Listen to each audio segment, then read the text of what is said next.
إن الحمد لله نحمده ونستعينه ونستغفره ونتوب إليه ونعوذ بالله من شرور أنفسنا وسيئات أعمالنا من يهده الله فلا مضل له ومن يضلل فلن تجد له وليا مرشدا أشهد أن لا إله إلا الله وحده لا شريك له وأشهد أن محمدا عبده ورسوله صلوات ربي والسلام عليه وعلى آله وأصحابه ومن سار على نهجه إلى يوم الدين وسلم تسليما كثيرا أما بعد فيا عباد الله أوصيكم وإياي بتقوى الله وطاعته فقد فاز المتقون كما قال الله تعالى في محكم تنزيله أعوذ بالله من الشيطان الرجيم يا أيها الذين آمنوا اتقوا الله حق تقاته ولا تموتن إلا وأنتم مسلمون فإن أصدق الحديث كتاب الله وخير الهدى هدى محمد صلى الله عليه وسلم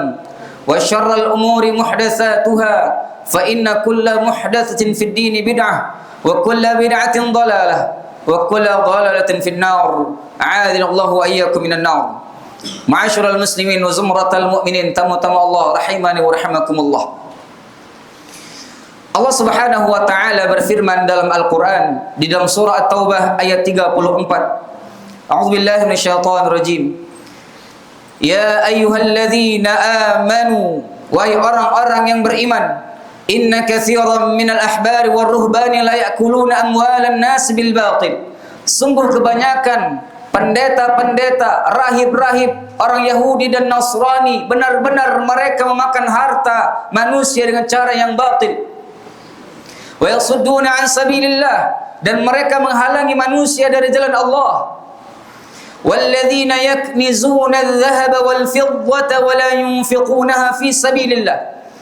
Dan orang-orang yang menyimpan harta emas dan perak dan tidak mengeluarkannya, menginfakkannya di jalan Allah, fabashirhum bi'adzabin alim, kasih kabar gembira kepada mereka dengan azab yang amat pedih. Di dalam hadis yang diriwayatkan Imam At-Tirmidzi dari sahabat yang mulia Thauban radhiyallahu anhu, Thauban bercerita, lamma nazalat, ketika turun ayat ini, yakni surah At-Taubah ayat 34 ini, kunna ma'an Nabi sallallahu alaihi wasallam fi ba'd safari, kami bersama Nabi di sebagian safarnya. Artinya ayat ini turun ketika Nabi bersama para sahabat sedang dalam perjalanan. Maka Thauban mengatakan, para sahabat radhiyallahu anhum, mereka mengatakan telah turun kepada kita satu ayat yang sangat luar biasa. Ayat yang menceritakan tentang harta yang begitu mewah, harta yang begitu bernilai, yang diidam-idamkan oleh semua orang, emas dan perak. Seandainya, kata mereka, ada harta yang lebih berharga daripada emas dan perak, pasti kami akan cari. Mendengar perkataan sahabat ini, Rasulullah SAW mengatakan, ada yang lebih berharga, lebih bernilai dari emas dan perak. Afdaluhu lisanun dzakir wa qalbun syakir wa zaujatun mu'minatun tu'inu ala imanih. Jamaah yang dirahmati Allah Subhanahu wa taala, seringkali kita terjebak oleh dunia ini. Seringkali kita dilalaikan oleh dunia ini. Seringkali kita diganggu oleh dunia ini. Boleh-boleh saja, sah-sah saja kalau kita mengatakan orang kaya lebih bahagia hidupnya daripada orang miskin. Sah-sah saja, boleh-boleh saja. Namun realitanya, kekayaan tak berbanding lurus dengan kebahagiaan. Banyak orang-orang kaya yang melimpah hartanya, namun dia tak bahagia. Sibuk, ketakutan menjaga harta yang dimilikinya. Sebagaimana kekayaan tak berbanding lurus dengan amal soleh. Suatu hari, dalam hadis yang diriwayatkan Imam Bukhari, Imam Muslim, sahabat Nabi yang miskin mendatangi Nabi sallallahu alaihi wasallam. Mereka mengadu kepada Nabi, "Ya Rasulullah, ya Rasul, dhahaba ahlud dusur bil ujur. Dhahaba ahlud dusur bil ujur." Orang-orang kaya lebih mendahului kami dalam amal, ya Rasul. Nabi mengatakan, kenapa kalian mengatakan demikian wahai sahabatku? Nasumu wa yusumun, kami puasa, mereka juga puasa. Nusalli wa yusallun, kami solat, mereka juga solat. Namun soal harta, zakat, sedekah, infak, wakaf, kami tak sanggup mendandingi mereka ya Rasul. Mereka lebih unggul daripada kami. Mendengar perkataan ini, Nabi mengatakan, bukankah Allah Subhanahu wa taala telah menjadikan setiap kullu ma'rufin sadaqah? Allah menjadikan setiap amal kebaikan adalah sedekah. Dinilai sedekah oleh Allah Subhanahu wa taala. Tahmid, ucapan alhamdulillah adalah sedekah. Tasbih subhanallah adalah sedekah. Takbir Allahu akbar adalah sedekah. Bahkan senyummu kepada saudaramu adalah sedekah. Bahkan kata Nabi, engkau mendatangi istrimu untuk menunaikan hajatmu, itu dinilai sedekah di sisi Allah Subhanahu wa taala. Mendengar perkataan Nabi ini, para sahabat heran dan bertanya, "Ya Rasul, apakah kami mendatangi istri kami untuk menunaikan hajat kami itu dinilai sebagai sedekah di sisi Allah?" Benar, kata Nabi. Bukankah orang yang mendatangi wanita yang tidak halal baginya itu dosa besar? Maka orang yang mendatangi istrinya itu mendapatkan pahala sedekah. Ya dirahmati Allah Subhanahu wa taala. Maka jangan sampai kita berbangga dengan amal kita yang banyak.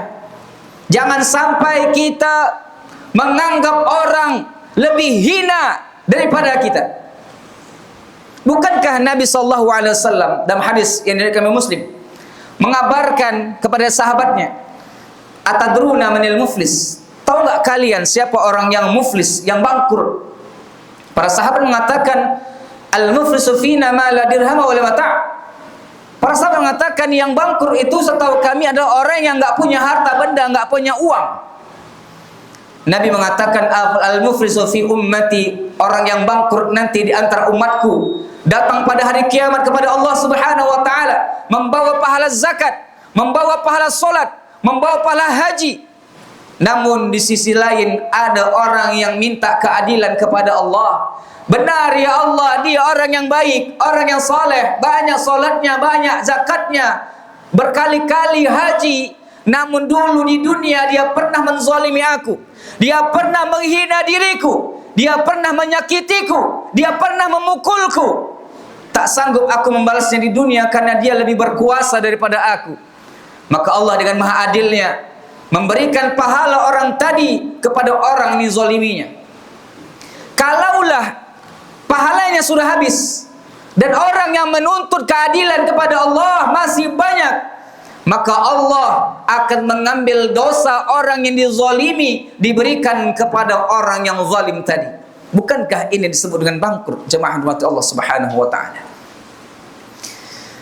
Nabi sallallahu alaihi wasallam mengabarkan ada 3 harta, ada 3 kemewahan dunia yang lebih mewah daripada emas dan perak.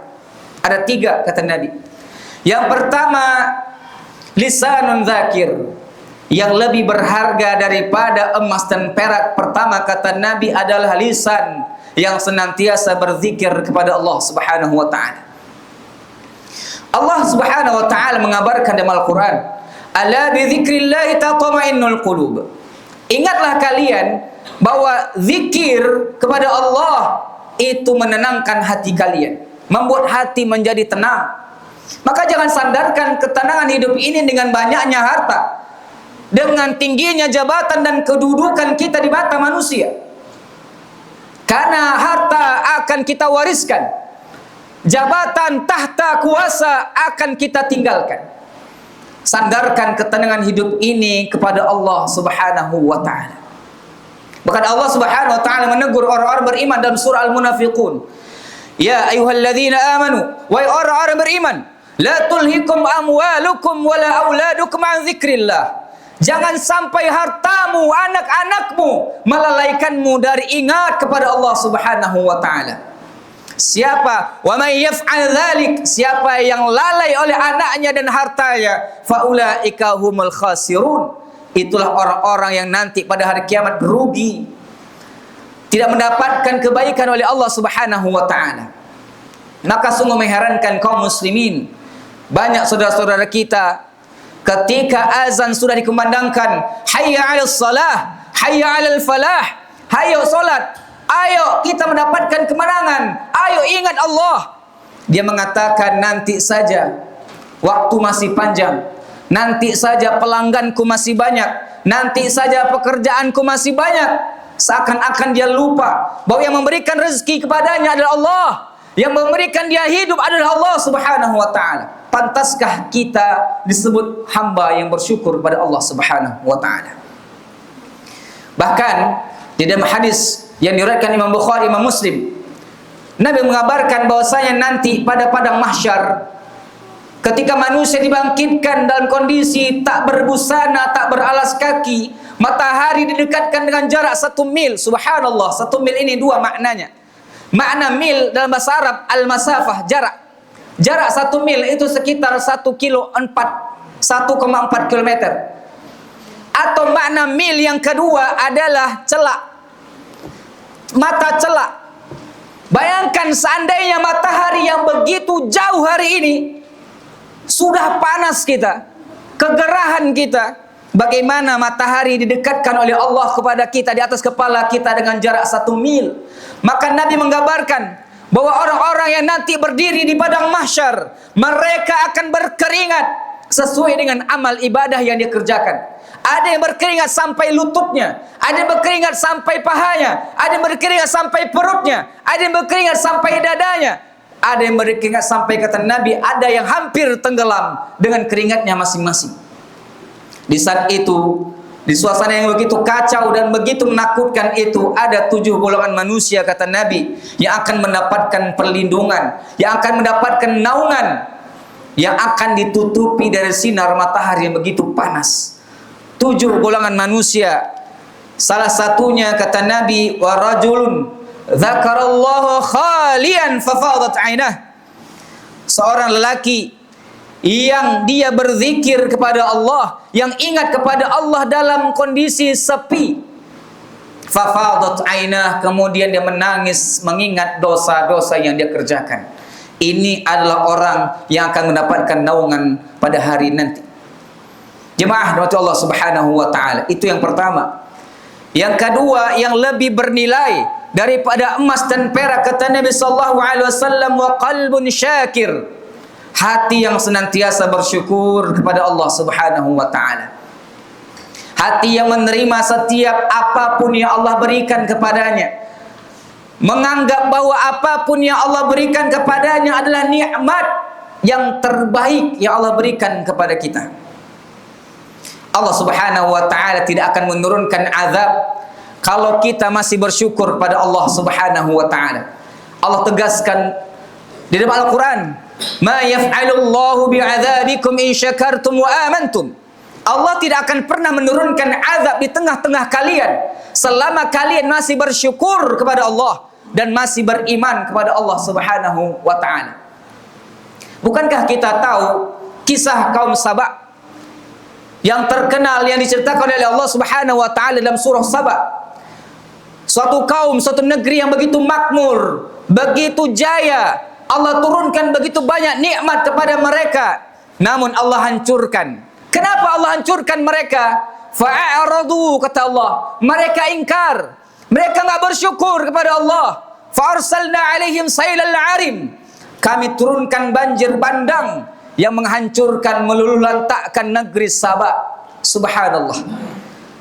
Maka kita sangat takut seandainya negeri Indonesia begitu kita cintai ini, negeri tempat kelahiran kita, seandainya kita tak bersyukur kepada Allah, maka turunlah azab yang menimpa negeri kita. Dan kalau Allah menurunkan azab, Allah tidak pilih-pilih. Allah tidak memberikan azab hanya kepada orang-orang yang pendosa di negeri itu. Allah akan turunkan azab kepada siapapun yang ada di negeri itu. Orang yang baik, orang yang soleh, maupun orang yang berbuat buruk akan mendapatkan azab, akan mendapatkan bencana dari Allah Subhanahu wa taala kalau kita tidak bersyukur kepada Allah Subhanahu wa taala. Al-Imam Ibnu Qayyim dalam kitab Madarij As-Salikin menyebutkan ada 3 tingkatan syukur.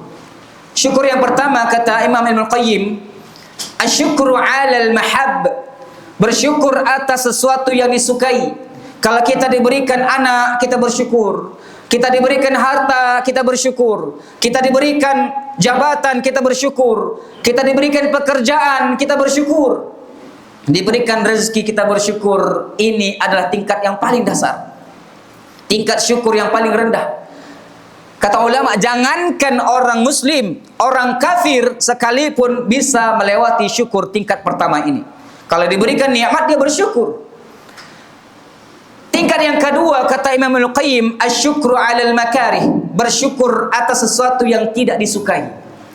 Kalau diberikan sesuatu yang disukai, bersyukur, itu biasa. Namun kalau diberikan sesuatu yang tidak disukai, dia tetap bersyukur, maka ini tingkatan yang di atasnya.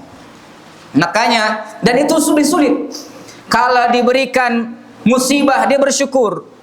Anaknya meninggal dunia, cucunya meninggal dunia, bersyukur.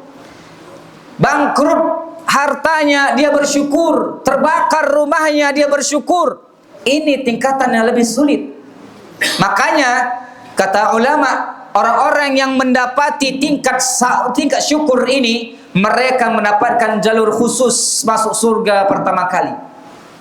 Dan tingkat yang paling tinggi, syukur yang paling tinggi, la yashhadu illal mun'im. Dia tidak lagi melihat apapun yang terjadi pada dirinya, dia lihat itu adalah nikmat dari Allah Subhanahu wa taala. Ada seorang ibu di kota Bandung, sebagaimana ini diceritakan oleh guru kami Dr. Humaidi. Beliau menceritakan bahwasanya ketika beliau berkunjung di kota Bandung, singgah di sebuah rumah sakit, dia melihat ada seorang ibu yang terkena penyakit lupus, penyakit autoimun. Dia sudah divonis beberapa hari lagi, beberapa bulan lagi meninggal. Penglihatannya hanya beberapa persen lagi, pendengarannya hanya beberapa persen lagi. Namun, subhanallah, dia terlihat begitu sabar, begitu tegar, bahkan beberapa kali terlihat begitu senang dengan penyakit yang ditimpa oleh Allah Subhanahu wa taala ini. Ditanya oleh guru kami, kenapa wahai ibu engkau begitu senang dengan penyakit ini? Di sisi lain kami melihat banyak orang-orang yang hanya terkena flu, terkena demam, sudah mengeluh kepada Allah Subhanahu wa taala. Ini engkau diberikan penyakit yang begitu dahsyat, engkau tetap sabar, engkau tetap bersyukur kepada Allah. Apa jawaban ibu ini? Inilah cara Allah mencintai saya, Pak Ustaz. Allahu Akbar. Dan memang benar, ini muncul dari orang-orang yang beriman kepada Allah, yang yakin dengan janji Allah melalui lisan Nabi SAW. Bukankah Nabi telah pernah mengatakan dalam hadis yang diriwayatkan Imam At-Tirmidzi dari sahabat yang mulia Anas bin Malik, Rasulullah SAW mengatakan, Inna Allah, sesungguhnya Allah, idza habba qauman ibtalahum, kalau mencintai satu kaum, jika mencintai seseorang, Allah akan berikan dia ujian demi ujian. Dan ini senada dengan sabda Nabi yang lain dalam hadis yang diriwayatkan Imam Bukhari, Imam Muslim dari sahabat yang mulia Abu Hurairah, ma yusibul muslimu min nasabin wala wasabin wala huzn wala adha. Tidaklah seorang muslim itu ditimpa suatu penyakit, rasa sakit, penyakit, gundah gulana, kesedihan, hatta syaukatu syakuha, sampai seorang muslim itu tertusuk duri, illa kafarallahu biha min khotoyah, kecuali semua itu Allah inginkan agar Allah menghapus dosa-dosa kita. Ini dalam kitab Madarij As-Salikin disebut dengan istilah tamhis. Cara Allah menghapus dosa manusia adalah dengan Allah memberikan dia musibah-musibah. Seandainya musibah telah tidak ada lagi dan dia menjelang sakaratul maut, maka Allah Subhanahu wa taala akan berikan musibah terakhir dalam hidupnya, yakni beratnya sakaratul maut. Beratnya sakaratul maut. Orang-orang yang mampu dengan sabar melewati sakaratul maut, yang sabar kepada Allah Subhanahu wa taala yang berat, maka Allah akan hapuskan semua dosanya. Allah akan panggil dia, dan itu menjadi hujjah bagi Allah untuk memasukkannya ke dalam surga Allah Subhanahu wa taala. Barakallahu li wa lakum fil Qur'anil azim wa nafa'ani wa iyyakum bima fihi minal ayati wa dzikril hakim wa taqabbala minni wa minkum tilawatahu innahu wal ghafurur rahim.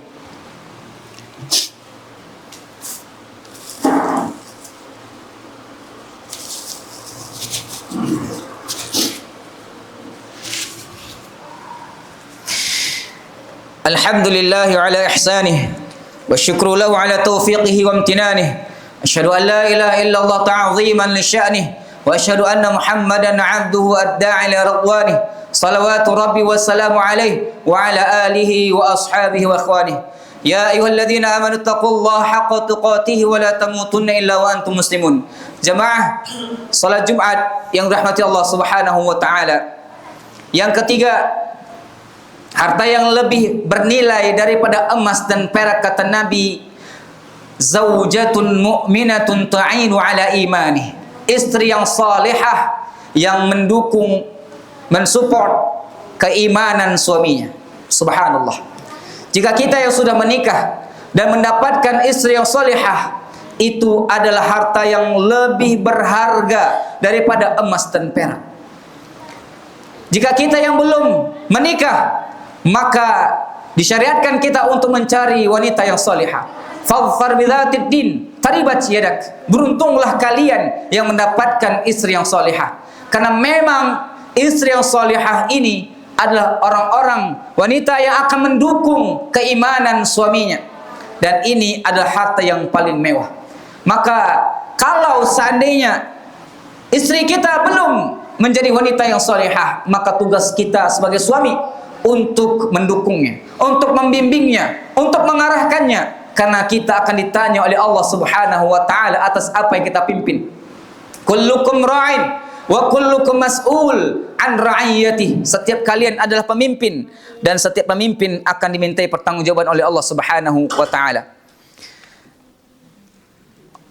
Innallaha wa malaikatahu yusholluna 'alan nabi ya ayyuhalladzina amanu shallu 'alaihi wa sallimu taslima. Allahumma salli ala Muhammad wa ala ali Muhammad kama sallaita ala Ibrahim wa ala ali Ibrahim innaka Hamidum Majid wa barik ala Muhammad wa ala ali Muhammad kama barakta ala Ibrahim wa ala ali Ibrahim innaka Hamidum Majid. Allahumma ighfir lil muslimina wal muslimat wal mu'minina wal mu'minat al ahya'i minhum wal amwat innaka sami'un qaribun mujibud da'wati ya qadiyal hajat. اللهم ربنا تقبل منا إنك أنت السميع العليم وتب علينا إنك أنت التواب الرحيم.